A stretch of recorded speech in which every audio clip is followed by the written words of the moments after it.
There we go. There it is. Helps to have the microphone turned on. We want to hear your awesome voice. Excellent.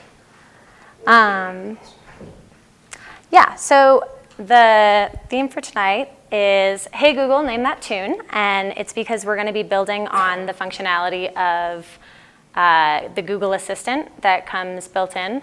If anyone has like a Google Home Mini or the little, the Google Home Hub, any Google actions that you make, you can tie into that through those devices. And also if you have an Android phone, you can use Google Actions in that way. So if these are devices you have in your life and you find a need to expand upon the existing functionality, you can kind of follow this framework to build some cool tools for yourself. So I wanted to start with just an overview of some of the tools that we're going to be using for this. The first is something that Google offers that I think is really cool and really differentiates it from, there's, in the cloud space, there will often be comparisons between AWS and GCP. And I think a lot of people are drawn towards AWS as a platform because it is like, there's no argument that it's the market leader. It has like 95% of the market right now. So there's a lot of good reason to work with AWS, but Google is offering this really cool program right now, which is you can sign up for a free trial account. And what that entails is you get $300 worth of credit, and it lasts for a year. And you have to add a credit card when you sign up, but it will never charge that card unless you explicitly upgrade it to say, I want to be able to pay with that card. So for anyone who's ever worked on an AWS project, it can be kind of scary when you're finding your way in the cloud world because you leave an instance running too long and all of a sudden you owe like $3,000 or something horrifying. So I think that this is a really cool thing that they're offering, and it makes it really approachable. And then in addition to that, they also have this always free program, which, let's see. Yeah, so if you go to this link, and if you do want to go home and work through all of this, I have like step-by-step instructions of everything to do. So I will link this repo to the meetup page at the end of the talk. But in there, you have a link to the free tier page. And it has, these are all offerings that Google has available for free on a monthly cadence. So as long as you don't go over 28 instance hours per day, you can use App Engine for free in GCP. And that goes beyond just your 1 year free trial. So yeah, if you just want to kind of get a sense for working in the cloud space, I think that these are really cool tools to consider. So that's the Google account. Digging into more of the technology that we'll be using, the first piece is Actions on Google. So this is their tool for extending the existing functionality of the Google Assistant. And there's a couple key terms that you'll be familiar with as you are working with Actions on Google. One is your actual action, and that's what you say to actually trigger your program to start running. So once you have this in your, once you install the action into your Google Assistant, you still can't just be like, hey Google, what song has those lyrics? You have to say, hey Google, open my app, and then run your commands. Then there are intents, and this is, says it there, it's the underlying goal that the user is trying to accomplish. So usually within an action, you'll have a series of intents, and that's kind of how you follow the flow of conversation. And then fulfillment is, so you can have all of the functionality for your actions be in the Dialogflow console if you want, and I'll show you what that looks like. But as soon as you kind of want to do something like a little bit more interesting or maybe a little bit more involved, you are going to want to create a fulfillment webhook for it. And what that does is it basically says, when we hit this intent, just send it off to our fulfillment endpoint, and then let it handle it, send back a response, and we'll still handle the conversation piece of it. But the actual processing is going to be done by that app or service or whatever you want to do. Actually, a cool thing that you can do if you are already in the AWS camp but are interested in perhaps dabbling in Google or have an Android phone is you can hook it up so that your actions hit a Lambda proxy. So if you have AWS Lambdas, you can tie directly into your AWS systems through that. So that's pretty cool, I think. The second tool that we're going to be using is Dialogflow. And so Dialogflow is a really cool tool that Google has released that basically takes natural language processing and makes it really accessible. So it's their speech-to-text functionality and just other machine learning tools that they have. And basically, they handle the audio input in and translating that into text. And then they also allow you to access their AI tools you can create your own, it says extract keywords and phrases, so you can create your own, basically train it for your needs. So in this example, we have an entity that's going to be looking for, I call it a lyrics prefix, or like preface, and that's basically the lyrics go like this, or the lyrics are this, and you just give it a bunch of options, and then it can like shuffle those to the side, and or it can identify those for you, which can be helpful. And that's also where you would want to do. It can facilitate conversations for you. So if you wanted to have an application that was scheduling appointments, you could have specific entities that you're looking for. So you're like looking for a date or you're looking for a time that the user's saying. And Google is really good at identifying those. And so you just have to say, like, in response to this action, I want you to give me back a time. And Google will handle actually getting that for you. So in our case, we're going to be using it to handle our user input from the Google Assistant and send the request to our fulfillment webhook.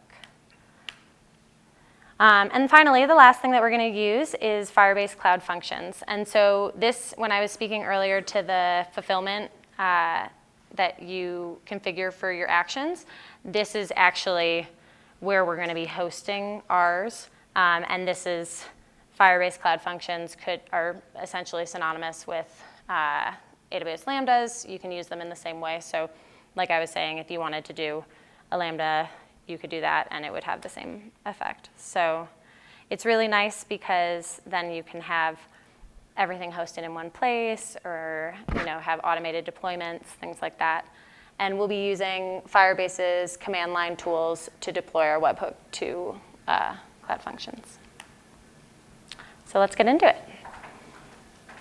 So I am going to be going through the instructions here so you can kind of follow along. So the first thing, as I said earlier, you're going to want to create your free trial account.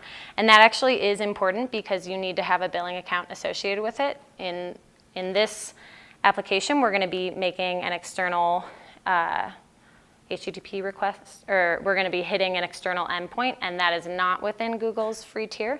So you have to have, it won't cost me anything because I'm still in that $300 bucket, and I'm sure it's very cheap regardless, but you do have to have a credit card. But I'm not going to go through that step. You can follow the directions there. They're very helpful. But what I will do is take us into the Actions console.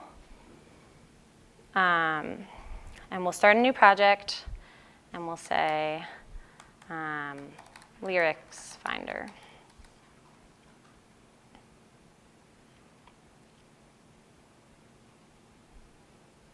It usually doesn't take a couple minutes, so it'll be a bummer if it does, but I think it'll be fine. Does anyone have any questions so far?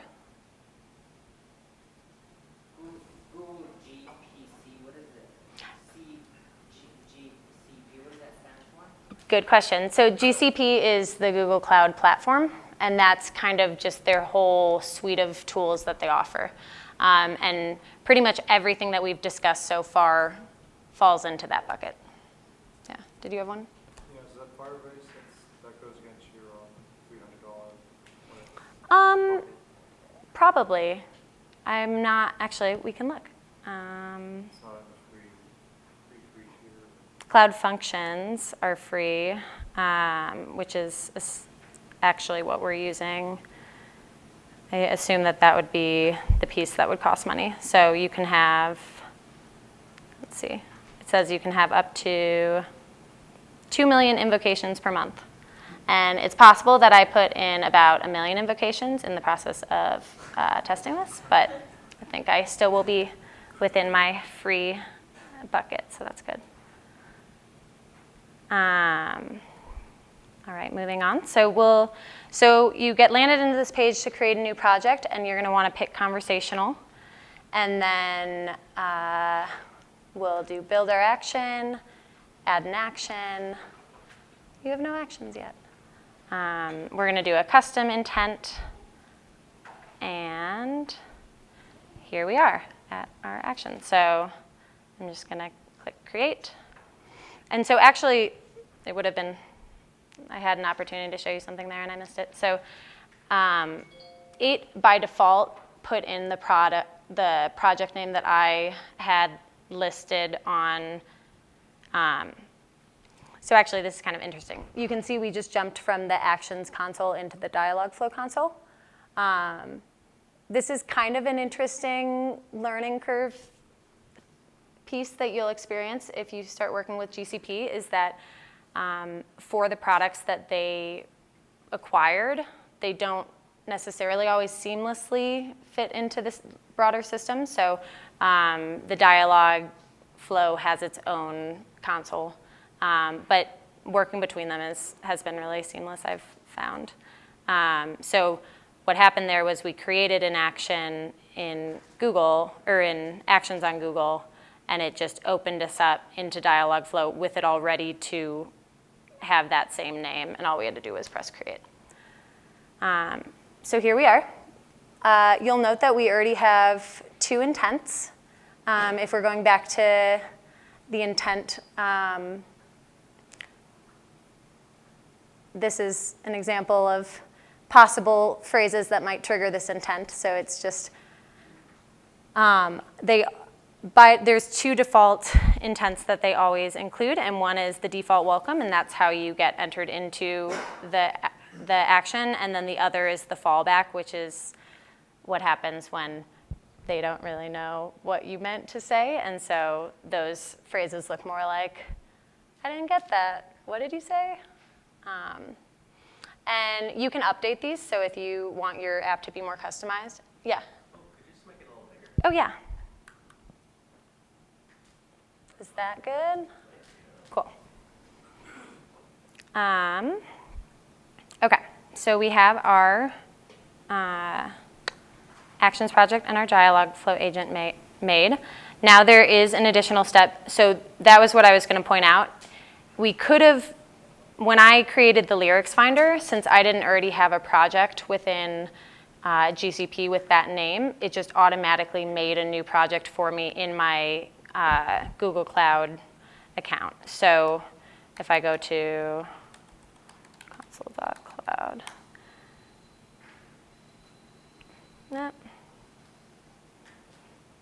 Oh yeah, I deleted that project, so I can't go to it anymore. Sad.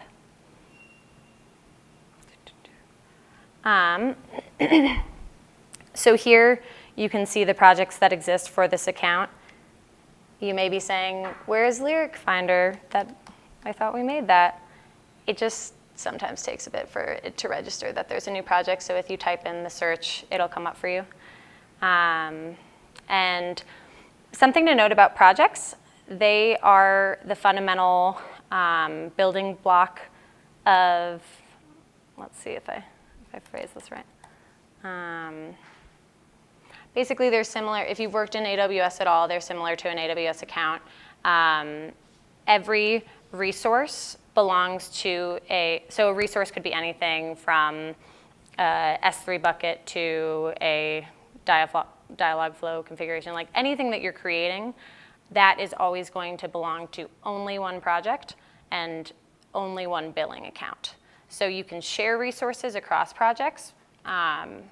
There's flexibility to do that, but there will always only be one billing account associated to any resource. That way there's never any confusion of who's getting billed. So we will just pop into the left nav here and go to our billing tab. And it says this project has no billing account. So we'll just click link a billing account. And now we see we're linked. This is the billing account that I created when I made this free trial account. So it's actually, it belongs to, if we go back and look at our projects, it belongs to this Rosemary Shanley's project, but I'm able to use it as the billing account for other projects. And that can be really useful if you want to. They actually recommend that you create a totally separate like email account and have your billing account be in that account, and then have all of your, yeah? And can you have like multiple accounts? Because like they give you 365 days for like the account, right? So like can you just create like a new email account and get the 365 again? How does it work? I currently have like 3 concurrent free trials going. Like I'm not like doing much with them, but yeah, they're not gonna be like, hey, use the same backup email. I think they are really motivated right now in getting more people to be interacting with their platform and using their tools, and hopefully deciding that it's the right project for, you know, an enterprise scale Is it a single project. Google account or like is it multiple Google accounts? It's linked to a Gmail account. So it's a single Gmail account. Yes. Okay. Yeah, so there I am. It's just my Gmail account. But yeah, I was doing a course that was kind of talking about setting up the accounts, and they recommend having your billing in a separate Gmail account altogether if you really want to keep it secure, and then just making the user account that you're going to be using all the time giving them access to use that billing account. That way, if for some reason your account gets hacked, they ultimately can't change anything with the billing. So that's something to look into if you are especially security minded. Where were we? So we've set up our cloud billing. So now we can go back to our dialog flow that we created. And again, so the action, it's kind of like interesting to consider where different things are happening within the app. So your action is really specifically the point that triggers connection to Google Assistant. And that's what you would post on, like there's actions on Google has this whole list of public actions that other people have made that you can use. So it's kind of the entry point into those services. But then Dialogflow is where you're actually going to be doing a lot of your kind of conversational setup because they have all the machine learning tied in here. So rather than make one totally from scratch, I am importing one. We're hoping that this is going to go off without a hitch.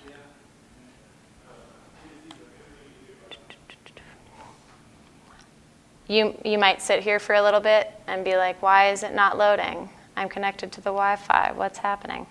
You have to type in port here, and then the button becomes available. Whatever. So suddenly we have a wider range of intents here in our thing. Before we only had the default fallback intent and the default welcome intent, and now we have whatever these are, check for song, correct song identified. So we can dig into that. Let's see.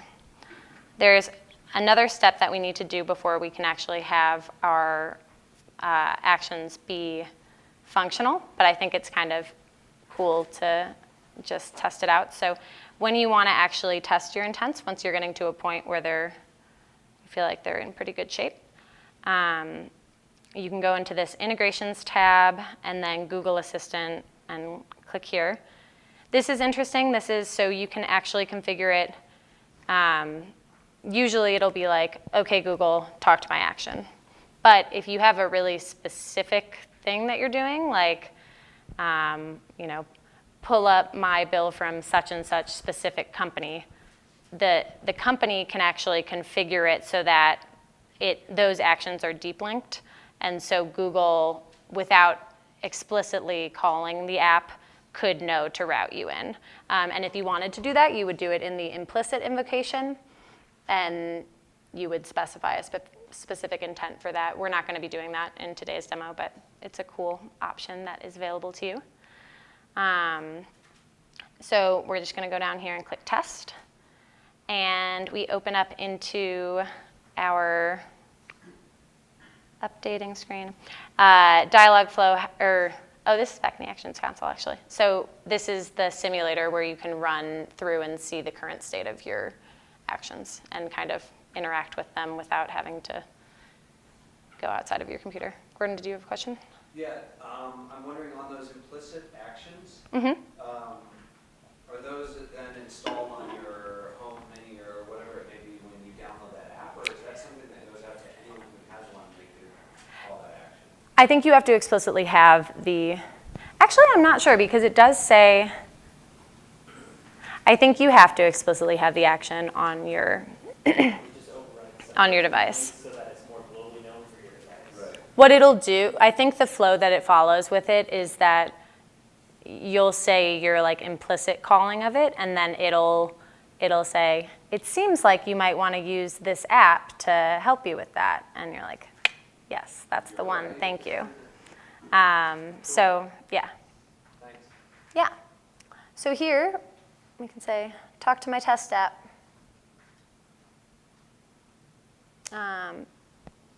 Here we actually,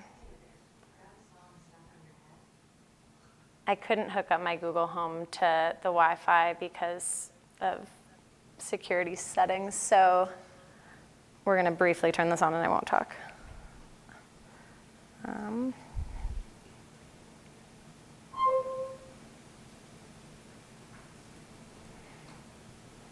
Sure, here's the test version of my test app. Hey there, got a song stuck in your head? Nope. In the words of NSYNC, bye bye bye. Thanks for laughing. But if you actually wanted to engage with it. Okay, let's get the test version of my test app. Hello there, got a song stuck in... You can cut her off. Sure, what are some of the lyrics? So I have configured this that you have to have a specific lead-in, so it has to be like, the lyrics are, it's the song that goes like, so if you actually just said lyrics right now, it would be like, I don't really know what you mean. But you could configure it to just send the whole string and deal with that on your own if there wasn't a specific trigger. So in this case, we'll say the lyrics are, what's a song that people love?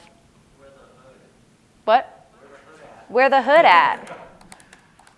Nope, where the good at. Are you thinking of the song Where the Hood At by DMX? I couldn't remember the name of it, which is kind of embarrassing given what I put in. So I say yes. Glad we figured that out. I love DMX. You can ask the Google Assistant directly if you'd like to listen to them now.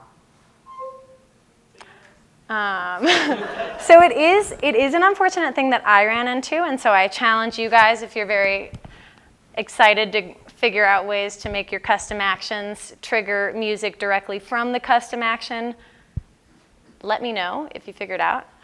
They do not seem to have a really easy tie-in into the they have direct ties into the actions that are provided by them, but if it's an action that's like third party but widely used, such as the music one. Does anyone here have a Google Home? That's a good place to start. Yeah. So like when you say play such and such song, it's it's using a third-party action for that, and so it's either third-party or for whatever reason they just don't offer it in the ones that you can tie in easily. So I didn't end up doing that for this piece, but that's okay. So let's go ahead and take a look at what intents cause this. Also, I realize now this was slightly easier than it will be if you are at home going through this, because I had already configured it for my for this account, for this Actions on Google account, to have our locally developed webhook and to have the API tokens already in there. So we can go back. I'm thinking I might just delete the one and we can go through it, or I can just show you where you would do it if you were doing it fresh. But first, let's kind of go in and see what's happening here with our intents. So the first thing that happens is we are welcomed into the app. Welcome. We have 2 training phrases here. You can say name that tune, or you can say music maven. Because we were doing it in the Action Console simulator, you don't have to trigger it. It already knows just by the basis of like this URL up here, that's your project ID. So at some point in the steps that you would have to go through to set it up, you have to indicate what project you're using. And that's a really easy way to grab it. You can also grab it, it's in project settings. But you'll note that this is kind of consistent across all of the Google Cloud consoles. They usually will indicate what project you're in your URL. So if you're ever like, wait, I feel like I had resources and now I can't find them, you're probably in the wrong project. So going back to here, we have these training phrases, and so on the side here, they let you test it as well. So we can do name that tune, and it knows nothing. It doesn't know anything. That's okay. So maybe it isn't already set up. It was just set up because it was in the console. Let me make sure that's true. No, it hasn't now. Yeah, so I say name that tune, and it already is saying, hey there, got a song stuck in your head. And the reason why it knows to say that is because we have configured responses. And so when I was saying that you could have an action that theoretically is contained totally in the console, this would be the type of interaction where you are doing just string-based conversation. You have a pretty clear understanding of where it's going to go, and you don't need to be like going back to a database to get info to bring that back to the user. Those types of interactions you can just do right in the console. But for the next thing, so we got this response, got a song stuck in your head. So I say yes, and it asks me how do the lyrics go. I say the lyrics are another song. No, Backstreet's Back. Let's see how this API handles apostrophes. Nice. Are you thinking of the song Everybody, Backstreet's Back by the Backstreet Boys? Yes. So this is really helpful when you're going through and debugging. This sidebar here, you can use, it'll show any context that you're in, and context can be used. So if we go back to this intent screen, when you hover over, it says add follow-up intent. And so if you actually do that, you get nested intents. And so just by default, it knows that when you ask, once you do this intent, if you get a given response, in this case we have a yes and a no response, it'll know to handle it with those specific intents. And you can see why that would be helpful, because if you want your response, if you want your intent to be triggered when someone says yes, there might be a variety of intents within your application that are triggered with that word. And so this nesting is how you actually tell Dialogflow, like where in the conversation these intents should be occurring. And so here we have nesting. We checked 3 songs, and if we can't find it, we just say, couldn't find it. And you'll note if we look here, it has this output context as check first song follow-up. And then if you look at the child for that, it has check first song follow-up as the input context. And that'll actually be put, Google will automatically, or Dialogflow will automatically generate that when you indicate that it's going to be a follow-up intent. But you could have, what that's doing is that's if you have any information, if a user gives their permission, you can have local storage across your conversation, and I think possibly across multiple conversations. And so this would basically indicate that that data should be passed down this like conversation path. So you're keeping the context of the conversation. Okay, so at this point, it's something else has happened here where it went all the way back to the API or it went back to our cloud function, searched something, and returned to us. So to look at how you do that, we're going to look at this check first song intent. And so this is what I was talking about before, where we have kind of the triggers that let the application know that you're going to be saying lyrics after this.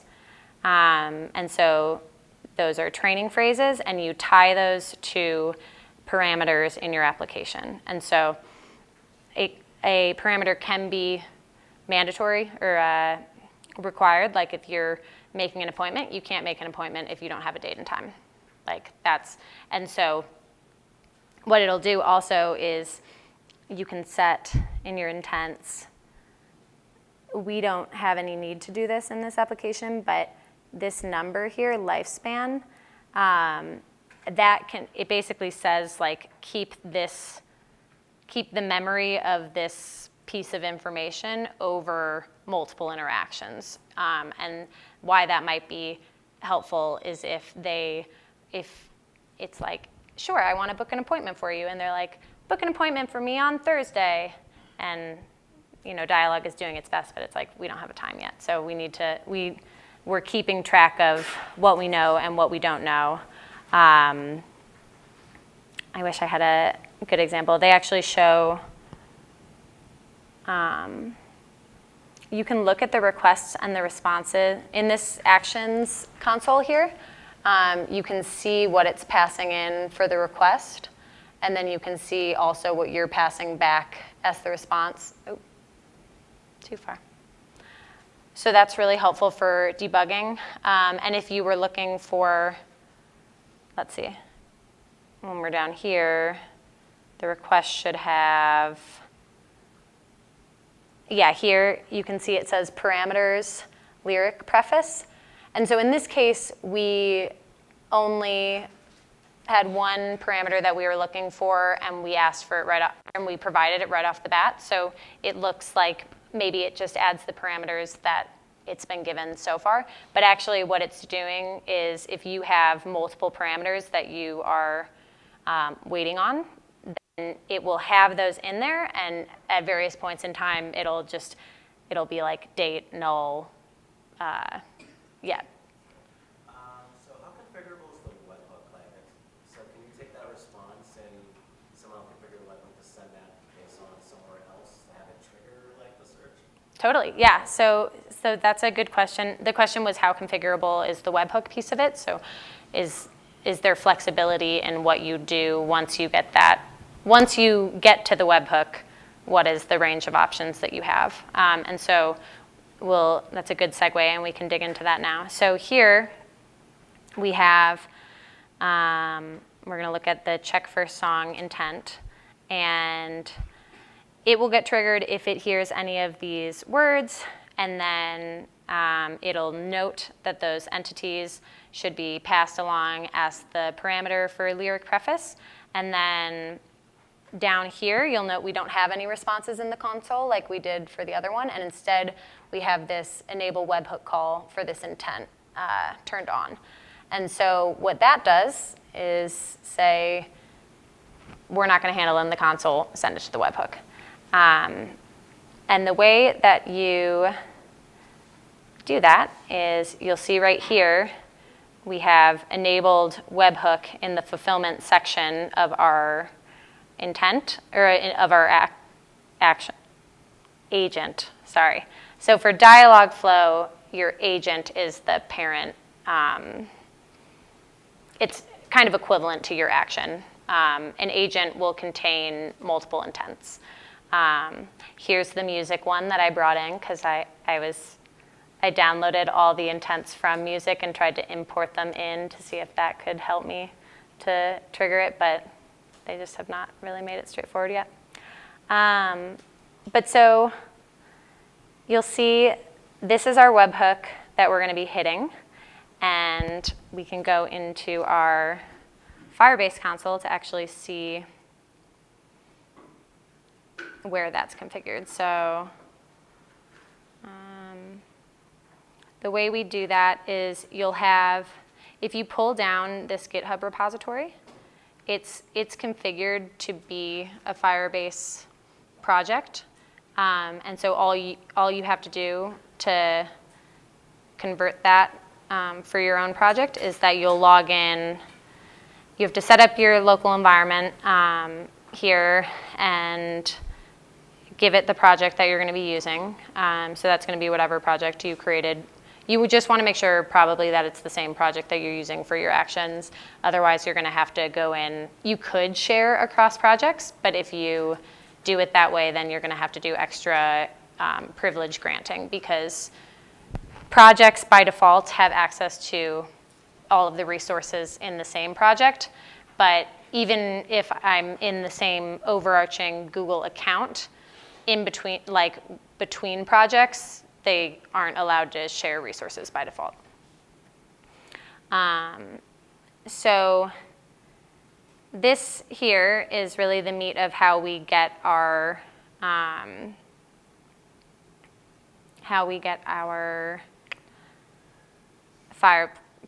webhook set up.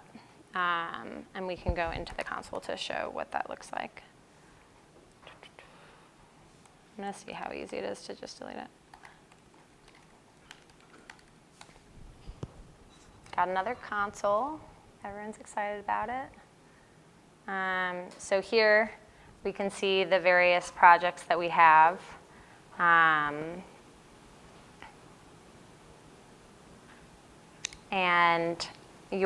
once you deploy that project, it will, because first of all, we can actually take a look at the code and see what's happening here. We're exporting it as this name, Dialog Firebase Fulfillment. And so when we go into our Firebase console and we see that that's what it's titled, this is why. We're exporting it as such. And this file right here, which we'll return to and kind of walk through what's happening, this is your whole webhook, just one pretty simple file. And you can handle all the intents that you need to handle within that file. But going back to our Firebase console, it'll be under the Develop tab and then Functions. And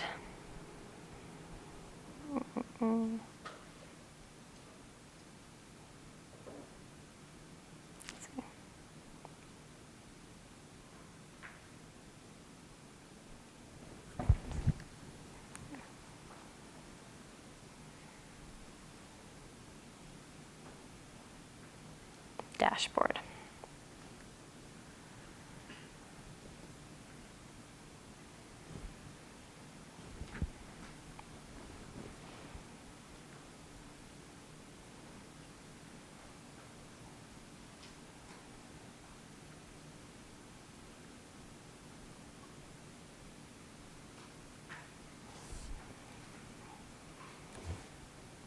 Oh, it's actually a different section within it. Is it?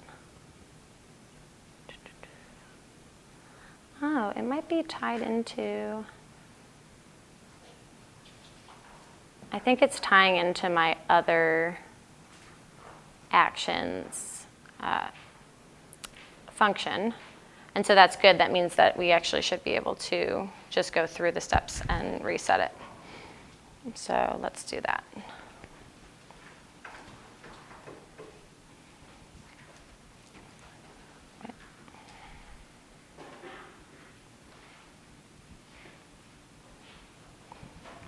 So for this step, we log into our Firebase account. I believe that I am already logged in on what we'll want to be using.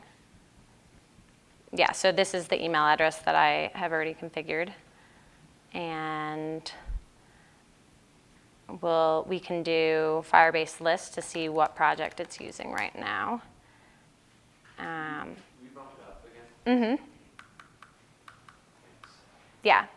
So I should go into the details here. So right now we're just in the shell in the repository that we cloned from GitHub, and I've already done these, so I'm not reinstalling the tools. But the first time you go through it, you'll just install the Firebase command line tools.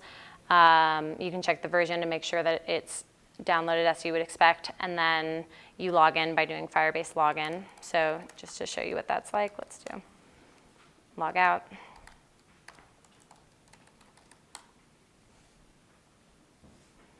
No. Sorry. See my 3 Gmails. We'll give them access. And it says login is successful. Great, logged in. And so now we can do the same command, Firebase list, and that'll show you what projects you have and which is currently selected as the active project. So we can see that, yeah, when I haven't deployed any webhook for the project that we just created. So the fact that my function is working right now means that it's tying into the, sorry.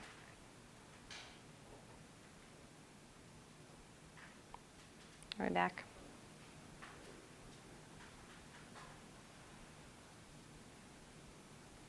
Cool. It's tying into my pre-existing action. So we want to switch. So we will say Firebase use and our project ID. What? Oh, shoot. Sorry, guys. Got you screaming, but the screen's still.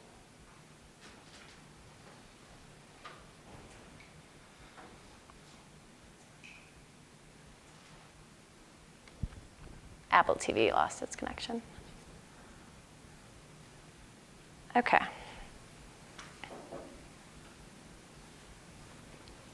So to switch to the project that we just created, we do this command, Firebase use project, and then our project ID, which is nicely listed here for us.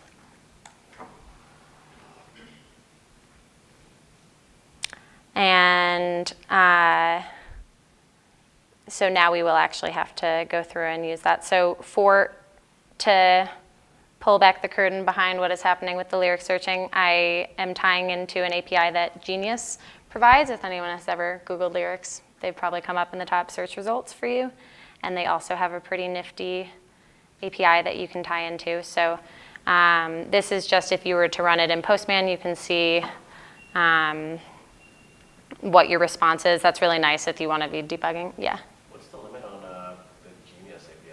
Like how many requests do you have, like a day or a month or, you know? That's all good. I'm not sure. I don't think that it is anywhere near as many songs as you would want to know the lyrics to.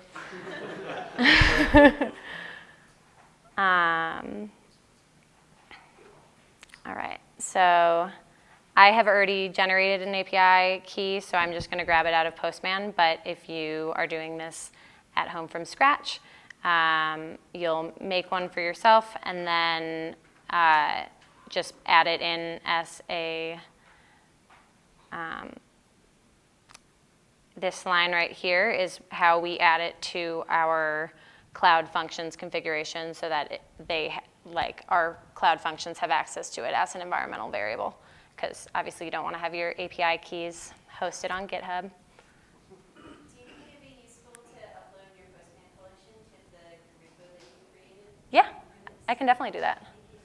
You don't have to do it now, but Yeah, I certainly will. you don't have to recreate your collection. Yes, it's actually only one API call, so it's not totally thrilling, but I'm happy to do that. So we will go down, back to this. Oops. I'm going to delete this API key after this, so all the pirates at home don't get excited. This is probably, there's got to be a better way. Does anyone? Yeah. Shoot. Wanted to do the name of that stall. Yeah, right. All right. I'm just going to do that.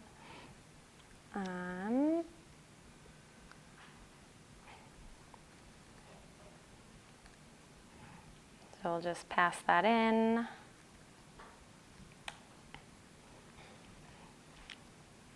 It should have the project. Yeah, cool. So we can actually deploy this. And now, where before we did not have access, or like when we were on that dashboard, nothing was showing up as existing, we should now see a webhook for us. So we'll see. It goes through its little process.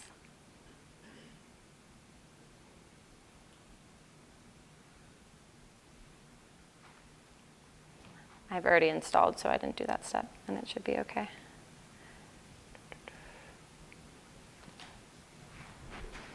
Any questions at this point? Yeah? How does the Google API do when you misspell the lyrics or if you put it slightly out of order? You know, that is actually possibly a place where you could use, like, maybe you would want to use the AI tools of Dialogflow more in depth. I didn't really delve into their machine learning tools, but I do know that you can set it so that given the inputs that you give it, it can also start to build on it. But song lyrics seemed like a kind of daunting task to take on with that because there's so many of them and they are so overlapping. It honestly might be somewhat easy to do and it's just not something that I specifically went into. That was how the question was, how forgiving is the API if you're misspelling song lyrics or things like that.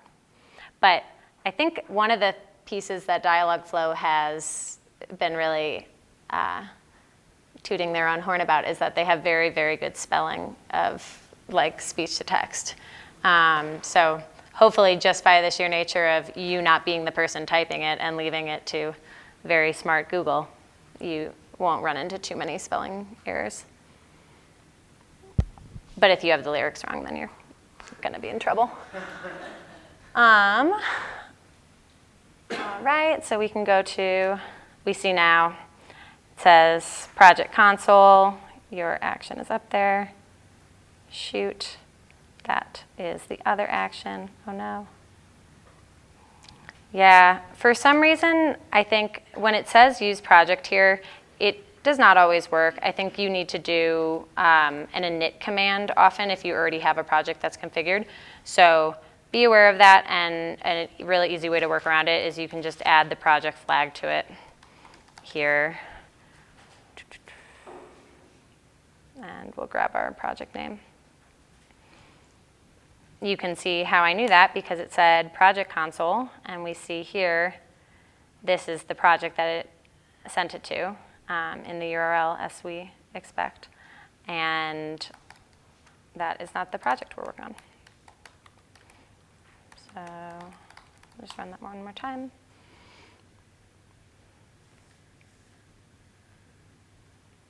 We can switch in here and see what it will look like. So once you actually have your Dialogflow Firebase fulfillment set up, it'll list here on your dashboard. But since we don't have one set up for Lyrics Finder yet, we don't have anything to see. And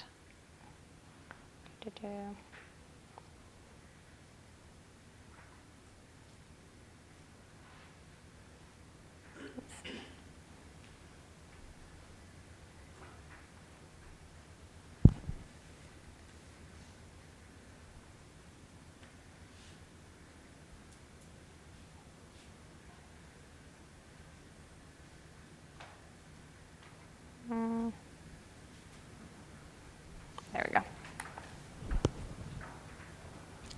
Dang it. I guess we actually have to do the Firebase init. Sorry.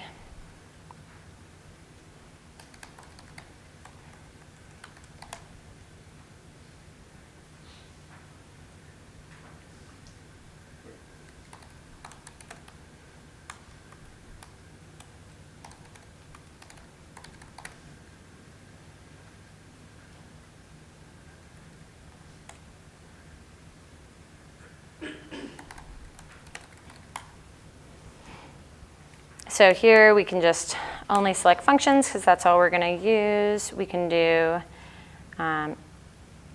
use an existing project, possibly.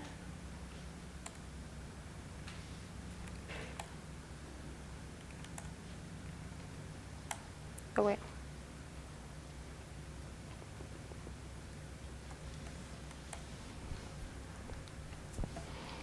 In the meantime, we can go and look at our actual intents.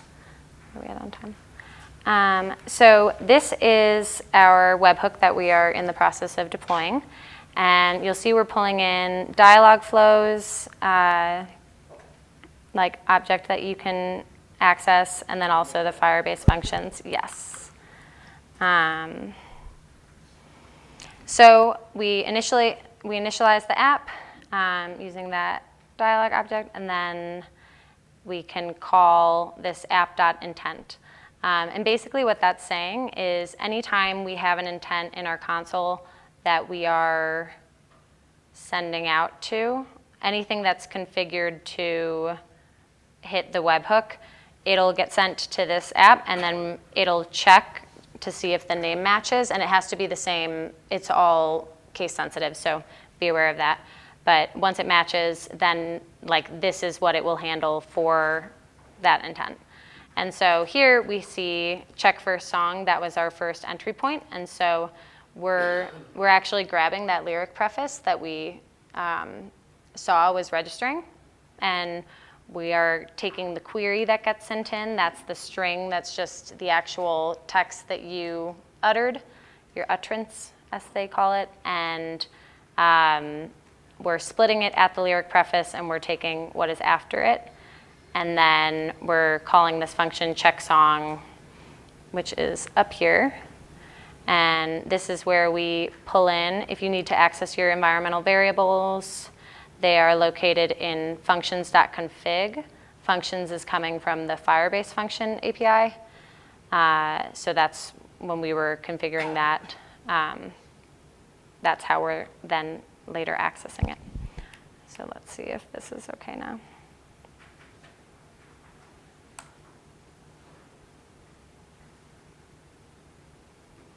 Okay.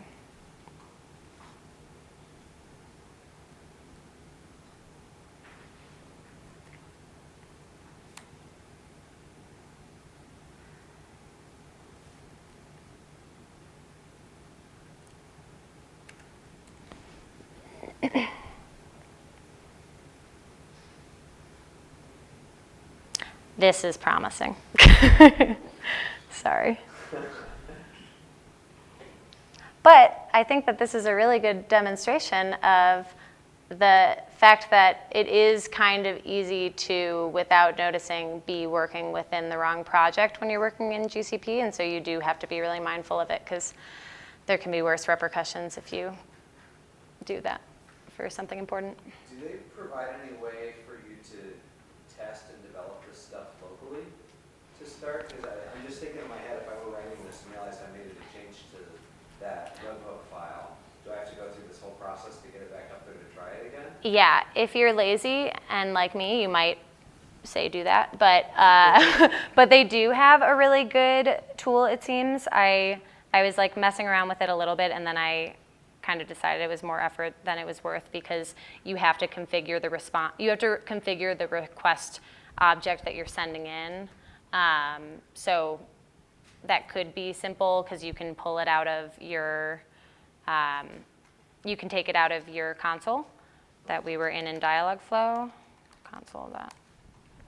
So you could, if you wanted to do that, you could go into where we were testing before and pull up that tab that had the request and response. You could just copy the request and then throw that into the emulator. And they actually have multiple ways that you can do that. You can also do it in the Cloud Functions console. So if we go to here, and then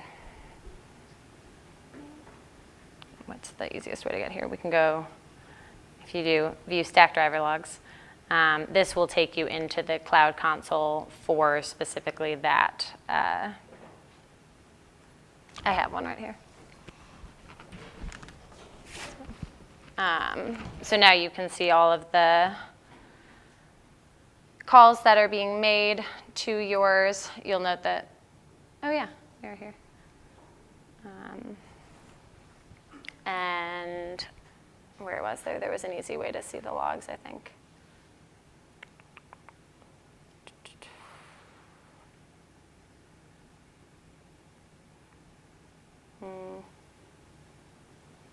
I'll see if we stumble upon it later. There's like 3 different places that you can see the logs that are coming through.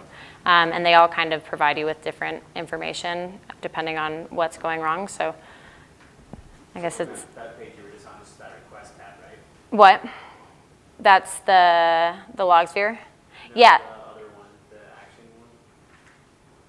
It's just the request tab, right? Yes, yeah. So once we haven't made a call, but once we go through and do our call, this will populate with the request that gets sent in here, and then you could copy that, I think, and if you do Firebase help, it comes up with the whole list of options, and in there, there's the emulator.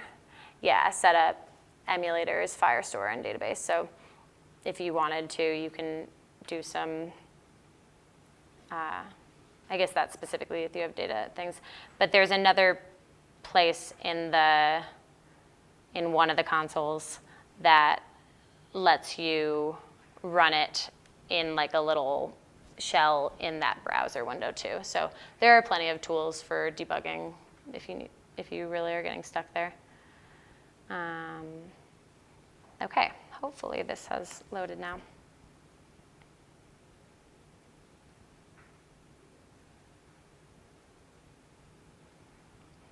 Yay. Now we see that our endpoint has been posted here. And so what we'll do, I now understand why it was working the way it was working before. So we copy this endpoint and we go back to our Dialogflow console, and it's the fulfillment tab is where you set up your webhook. And since the way that I created this set of resources is that I went to this tool and exported action that I had set up, it exported the webhook for it. And so it was just configured to use the other one, even though we were in the Lyrics Finder project. So now we can go through and switch that, and we should have all of our, we'll have the calls be going through to the Cloud function for this thing. Oh, aha, I found, this is the one I was talking about, I think. In the Firebase console, there's logs here. Let's see. And you can like search them, or we don't have much going on because we have yet to actually hit this, but we can show how that will change if we just do a test of it. Always make sure you save. It does not save automatically for you.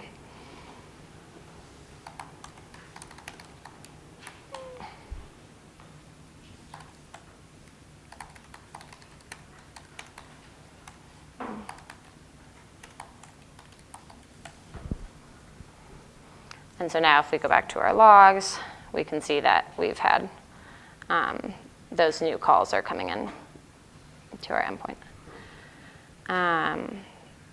Yeah, so now we can just kind of go through and look through the code, and you guys can see if you have questions about how we're configuring this. So we start by calling this intent check first song, and we pull the lyric preface off, we check the song, and go up to this function. We make Axios is just the way that we're making our HTTP requests. We make our request. We look at Postman to see what the shape should look like, and we put the path to those resources here. And then this is a cool thing that I learned. They didn't really advertise it, so maybe it's kind of a hacky thing, but across, like within one conversation, you do have your like global variables available to you, and they're specific to that instance of that cloud function. So for it, like if you were running this, what I was doing is setting the title and the artist when we initially get it, as well as the lyric string that we pulled, or the lyrics, we already like capped it at the little prefix, and so we just have the lyric string here, and I add that to our shared context as well. And then later on, when we call correct song identified, we have this function handle correct song, and that pulls the artist from our local storage, and that's how it said, I love DMX. So you're kind of keeping your state across those calls, which is nice. Yeah? Another question for you. Did you come across anything that helped with these string constants, not specifically for artists, lyrics, and song? Mm-hmm. Like you were saying, first song matches and check second song and check first song, all those have to be the exact case-sensitive string that you have in the console? Dialogflow? Yeah, in this case it would be, because it's basically like we're taking the input that we got from the user and just saving it. And so then later we're making the same call. I guess really you could have just saved the whole response from the Genius API, and then you wouldn't have had to make additional API requests, but we can only be so smart at the time when we are building sometimes. So in this case, we're not really at risk for having it not match, but for the flow, I think there's an option that you can set. So entities is what we made here. This is when I set up the lyric preface, you can set up possible triggers that might be it, and then kind of like comparable versions of it. And this tool right here, I think, is where you can start to get some cool machine learning stuff happening. And it's interesting because if you have a really specific need, then you have to a degree. Like you don't know how it's going to learn and whether that's going to be the effect that you want for your app, but probably it is because Google's great. So yeah, and looking at there was one other piece that I think is really cool and can be really helpful. So we have, I'm not going to do the demo because there was something kind of wonky with it for checking the additional songs, but well, it works at the beginning, so we can show you that. If we do name that tune, yes.